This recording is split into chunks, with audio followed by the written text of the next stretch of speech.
Hi all. In this video I wanted to walk you through a real situation I've just encountered with one of my rental properties. It's something that first seemed quite minor but ended up costing me over £1,000. Well, it's going to be £1,000 if the quotation's correct, which it should be. The worst part is it was avoidable if I or the letting agent had caught it sooner. The issue was the oven. It was just the oven, specifically how it was connected to the electric supply.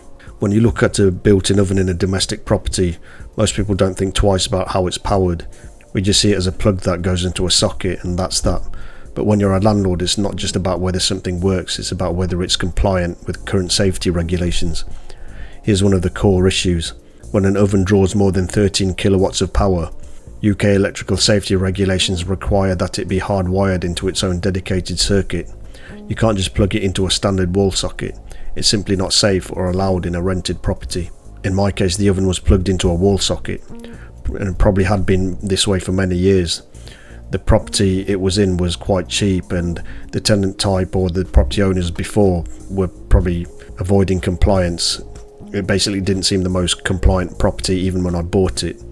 And this is something that had gone unnoticed even by the agency, which was a bit surprising. The oven was functioning well, but according to updated regulations, that setup is non-compliant, especially in a rental property where the legal and safety standards are much higher.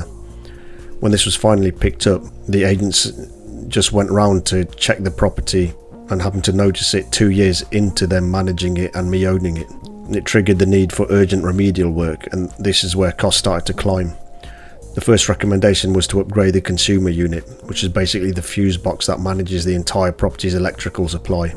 For a standard 3-bedroom house with around 8 circuits, the quote was £750.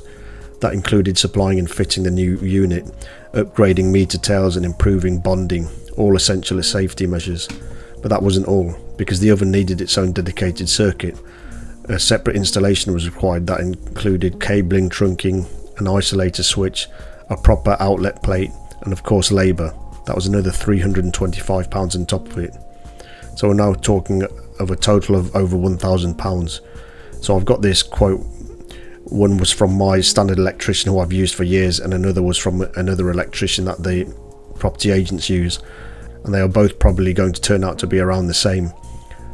My electrician quoted a bit cheaper, but in terms of bonding and extra costs and things like that which may potentially come into play, this will push the price again over £1,000, and this will eventually bring the property in line with basic electrical safety standards. The property was sourced for me by some reliable sources who know Coventry extremely well and know what they're doing, but again, you see, even they can miss things like this. But in terms of sourcing a whole property, it's not a huge discrepancy in terms of profitability, but it is still a significant cost. I was given an alternative option which involved installing a mini consumer unit just for the cooker, and that was quoted at around £700. Slightly cheaper, but still a significant expense, and still something that wouldn't have been necessary if the oven had been wired correctly in the first place. Now here's what's important. I've worked with good letting agents. This wasn't a case of bad management or negligence, but even they didn't catch this setup at the beginning of the tenancy, so it slipped through and ended up being my responsibility to put it right. That's a key point for any landlord watching this. You cannot entirely rely on your agent to ensure full compliance.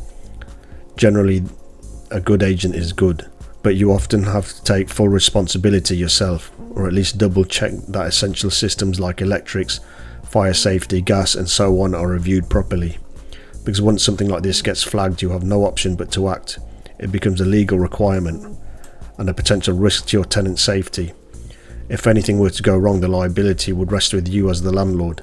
The cost, the consequences, the penalties, they all land on your shoulders. In hindsight, this is something that should have been caught earlier, either by the installer of the oven or during the check-in process. But the reality is many landlords, especially those with a few properties, don't go to this level of detail.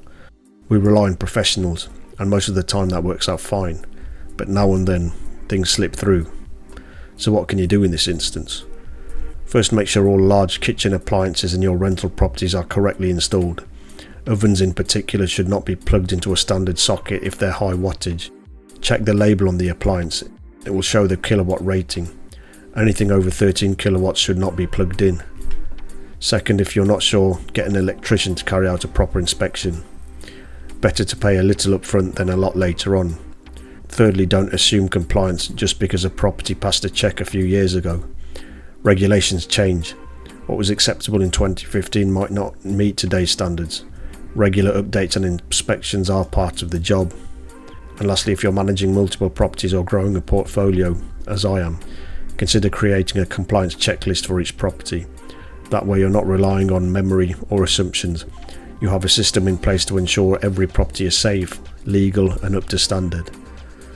So it wasn't the most extreme kind of lesson, but it's just one of those things that happens, which emphasises the need to always have backup cash. Even with a large property portfolio, you should still have savings. Different people have different rules of thumb. Some people say 3 months worth of cost is enough, other people say up to a year. Luckily I have savings and I keep them for these kinds of instances. It's a reminder that as landlords we're running businesses and we have to stay on top of changing regulations even when they seem minor. I hope this has helped you avoid a similar situation. If you've had a compliance issue crop up unexpectedly, especially one that cost a bit to fix, feel free to share it in the comments. It's always helpful to learn from each other's experiences. If you found the video useful, please give it a like and subscribe, and stick around for more honest insights into the reality of being a landlord in the UK today. Thanks for watching.